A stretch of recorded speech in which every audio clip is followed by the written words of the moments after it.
তাবিঈদের মধ্যে মুহাম্মদ ইবনে সিরিন ভালো স্বপ্নের ব্যাখ্যা করতেন। এক লোক এসে মুহাম্মদ ইবনে সিরিনকে বলল যে আমি দেখলাম আমার ছেলে পানি খেতে খেতে পেটটা এত বড় হয়ে গেছে। এই একই স্বপ্ন আরেকটা লোকও দেখল, দেখে এক মূর্খের কাছে জিজ্ঞেস করলো, সে বলল সর্বনাশ, এত বড় পেট হয়ে গেছে, তোমার ছেলে তো মারা যাবে। ঠিকই কয়েকদিন পরে ছেলেটা মারা গেল। আর একই স্বপ্ন দেখে এই লোক মুহাম্মদ ইবনে সিরিনকে জিজ্ঞেস করেছেন, উনি বলেছেন যে তোমার ছেলে তো অনেক বড় আলেম হবে। ঠিক তাই হয়েছে, ওই ছেলে অনেক বড় আলেম হয়েছে। স্বপ্নের ব্যাখ্যা তেমন হয় যেমন এটার ব্যাখ্যা করা হয়। রাসূল সাল্লাল্লাহু আলাইহি ওয়াসাল্লাম একবার স্বপ্নে দেখলেন যে তিনি ওনাকে দুধ দেয়া হয়েছে, বাটিতে দুধ খাচ্ছেন, পরে আঙ্গুলের ফাঁক থেকে দুধ বেরোচ্ছে। এই সামান্য একটু দুধ রাসূল সাল্লাল্লাহু আলাইহি ওয়াসাল্লাম উমরে ফারুককে দিলেন।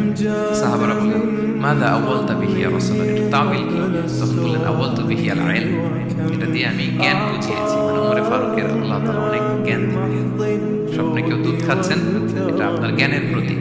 রাসূল সাল্লাল্লাহু আলাইহি ওয়াসাল্লাম স্বপ্নে দেখলেন লোকজন দাঁড়ানো, কারো গায়ের জামা এতটুকু, কারো এতটুকু, কারো হাঁটু পর্যন্ত, আর উমরে ফারুক জামা একেবারে টেনে হিচড়ে যাচ্ছে। তো সাহাবারা বললেন, মাযা আওয়ালতু বিহি ইয়া রাসূলুল্লাহ, এই স্বপ্নের তাওয়িল কি, ব্যাখ্যা কি?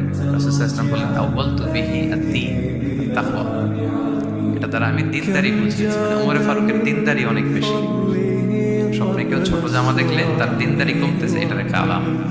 তো এই জন্য হুট করে স্বপ্নের কথা কাউকে শেয়ার করতে নেই।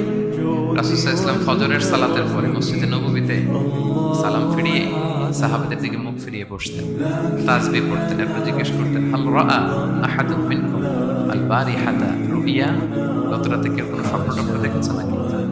তো তখন সাহাবারা এই স্বপ্ন বলতেন, রাসূল সাল্লাল্লাহু আলাইহি ওয়াসাল্লাম ব্যাখ্যা করতেন।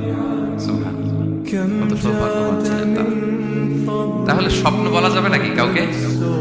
খুবই শুভাকাঙ্ক্ষী, আপনার একেবারে ক্লোজ ফ্রেন্ড, তাকে বলতে পারবেন। আর অনেক বড় আলেম যিনি ভালো ব্যাখ্যা করতে পারবেন, আপনাকে গাইড করতে পারবেন, তাকে বলবেন। এছাড়া বলা যাবে। আর খারাপ স্বপ্ন তো বলাই যাবে, আল্লাহ তাআলার কাছে পানা চাইতে হবে। তাহলে ঘুমিয়ে ঘুমিয়ে যেটা দেখি এটা কারোর কাছে বলা যাবে না। আর যেটা পাওয়ার আকাঙ্ক্ষা মানুষকে ঘুমাতে দেয় না, ওইটাও একটা স্বপ্ন। বলে না যে আমার জীবনের স্বপ্ন আমি এটা করব, এটাও স্বপ্ন। এই ভিশনও শেয়ার করা যাবে না কারোর সাথে। আপনারা তো ব্যবসায়ী মানুষ, টিপস শিখাই দিয়ে গেছে।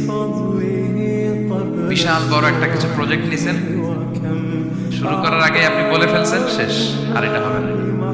দেখবেন যে এখান থেকে কনস্পিরেসি, ওইখান থেকে শত্রুতা, ওইদিকে এটা করছে ওইটা করছে, আপনি আর আগাতেই পারবেন। দুঃখজনক হলেও সত্য, আমরা বাংলাদেশিরা তো এগুলোতে অভ্যস্ত।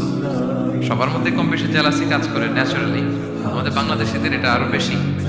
আমি আমার প্রায় আলোচনাতে বলি যে আমাদের জাতীয় খেলা হাডুডু হওয়ার কারণ হচ্ছে এই খেলার ধরনটাই এমন। একজন সামনে যেতে চায়, 10 জন পা ধরে পিছনে টানতে চায়। তা আপনি আপনার ভিশন শেয়ার করলে বিপদে পড়ে যাবেন।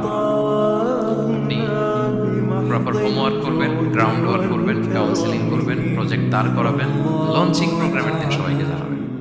সব রেডি, এবার আর কেউ কিছু করতে পারবে না, দাঁড়াই গেছে, সব রেডি।